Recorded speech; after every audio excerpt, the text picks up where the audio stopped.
บายดีสบายดีพ่อแม่พี่น้องเด้อสุขสุขคนเนาะพี่น้องเนาะแม่ตายังบกกลับยังบ่ได้เมื่อเด้อพี่น้องเด้อยังอยู่แคมป์น้ำสาวห้องคือเก่าพี่น้องยังเลาะลิ้นเทาะถ่ายคลิปไปนี่แหละค่ำมืดตื่นตาแล้วก็ยังบ่ทันได้ไปหาแฟนเลยแม่ตาก็เลาะลิ้นอยู่คนเดียวแม่ตานี่แหละอยู่แคมป์น้ำสาวห้องแต่พี่น้องงามบ่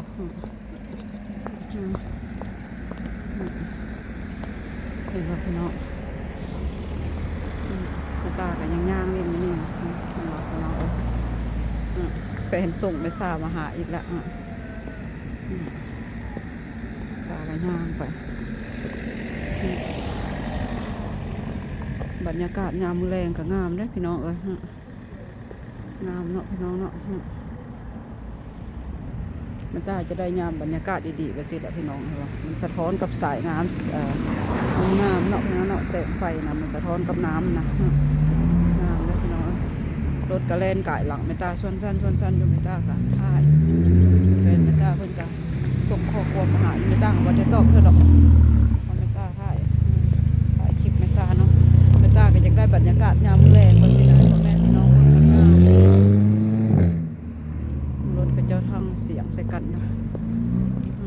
พี่น้องงามเนาะยามมื้อแรงพี่น้อง6-7 โมงแรงแล้วได้นี่เมตาเนี่ยกล้องเมตานี่ก็ถือว่าดีสุดแล้วพี่น้อง มืดแล้วก็ถ่ายได้สวยเนาะพี่น้องเนาะธรรมดามันก็นี่บริเวณนี่เมตาสิถ่ายกลับไปกลับมาพ่อแม่พี่น้องเบิ่งมันงามพี่น้องเนาะพี่น้องเนาะนี่แหละพี่น้องแบบสิแล้วไปย่างกันโตพี่น้องบรรยากาศงามๆไปโตพี่น้องย่างไปหาแฟนเมตาแล้วมันก็ไก่เติบด้วยนี่สัวสิย่างไปฮอดก็ได้เมตาก็มักบรรยากาศนี่บ่พี่น้องงามบ่ยามมื้อคืนสบายดีทุกคนพี่น้องสบายดียามค่ำคืนแล้วพี่น้องเนาะตอนแรงเนี่ยอันนี้ก็ได้ให้พี่น้อง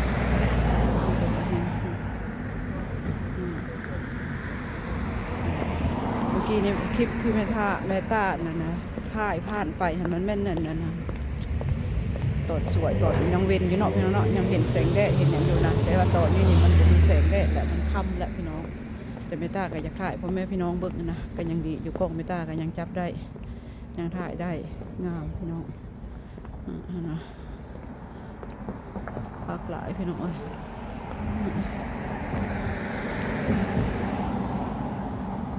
พี่น้องเอ้ยงามแห้งพี่น้องนะโขงสะพานพระเจ้าแต่ว่าแปลกเนาะสะพานตัวนี้เขาเจ้าแบบโบใส่ไฟโบใส่อันดอกไฟคนย่างนี่นะผู้ละเมตาก็สิย่างไปผู้ละบนไฟหุ่งผู้ละน้อยย่างไปหาแฟนตอนคลิปเมตาถ่ายไปแล้วหันมันตอนมื้อเว้นเนาะพี่น้องอันนี้ยามมื้อคืนน้องก็ยามค่ำคืนอยู่เมืองแซง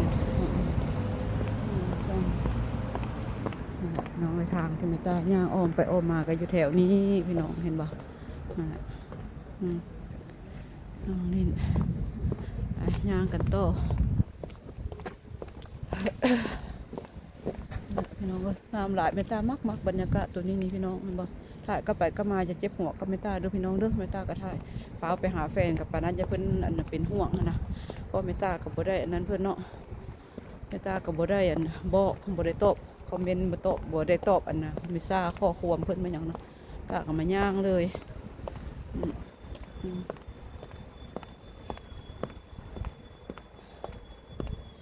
เมตามักแห้งบรรยากาศอันนี้พี่น้องเอ้ยมายามค่ำคืนที่เมืองแซงพี่น้องเอ้ยนี่แหละ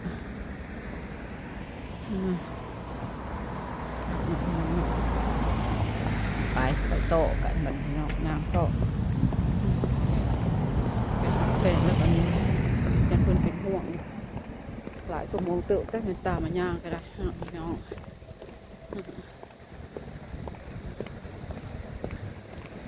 เดี๋ยวออกมาสูบอากาศข้างนอกก็ดีใจพี่น้องมันแห้งถึงมันสิโบราณมันน้อยนึงกับมีแห้งพี่น้องแบบ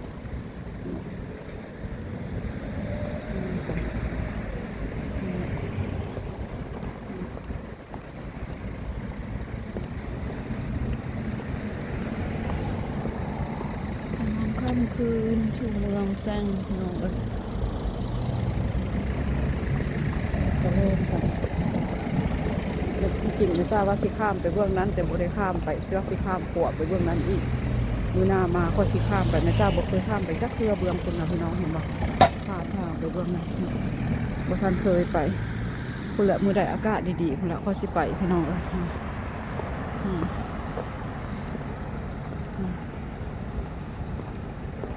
ไปแดงเนาะพี่น้องงามปะงามเนาะพี่น้องเนาะนี่แหละ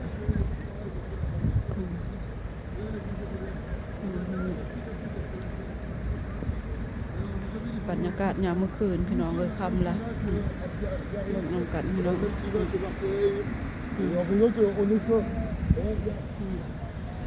งามแหงเนาะพี่น้องเนาะงามหลายคักพี่น้องเอ้ย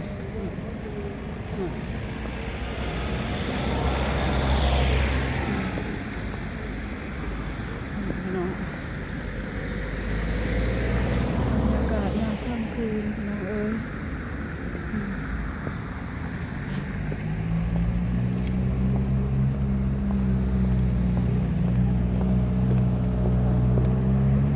ก็เป็นได้สัก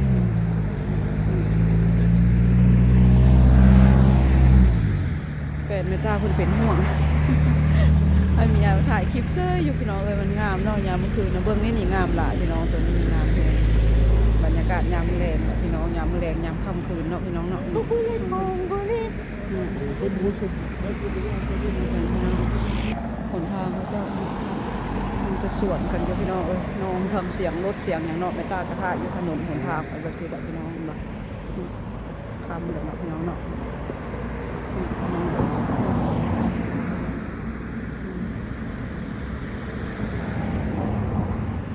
แม่ตาสิพาย่างลงไปพูนไปหาแฟนแม่ตาจักสิจื้อบ่น้อมองเขาเจ้าคันบ่จื้ออะไรโทรหาเพิ่นละ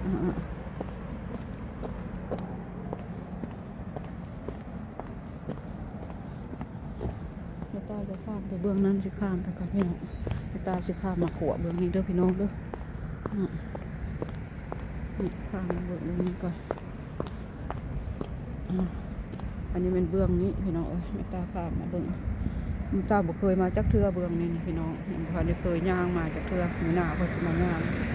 นี่เป็นห้องเป็นเรื่องนั้นย่างแต่เบื้องพุ่นใส่กันน้องอ่ะไปละย่างต่อพี่น้อง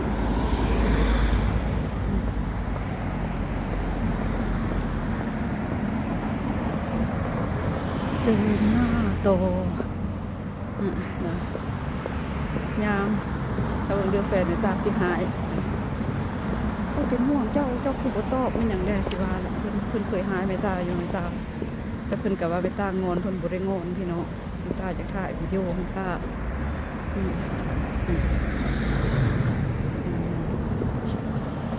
สิยางไปมันต้องกับแสงไฟเสร็จกะรถเนาะ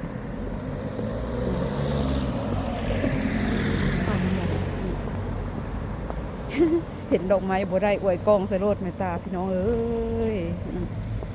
นั่นเนาะดอกไม้ก็งามไปจะปลูกเนาะพี่น้องแ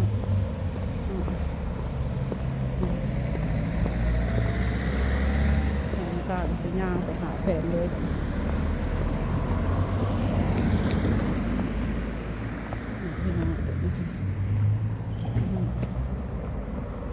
องยามค่ำคืนเลยแบบนี้วันนี้เด้อพี่น้องเด้อแม่ตากับสิขอจบคลิปไปสำนี่แหละพี่น้องย่างไปหาแฟนแม่ตาคนวันนี้คือสิถือหายเลยแหละมื้อนี้นี่พี่น้องเอ้ยว่าเพิ่นส่งข้อความมาหาก็บ่ตอบมันหยังโทรมาแม่ตาก็บ่รับโทร2 เทื่อล่ะโทรมาจังได๋ก็ถึกแต่แม่ตาถ่าย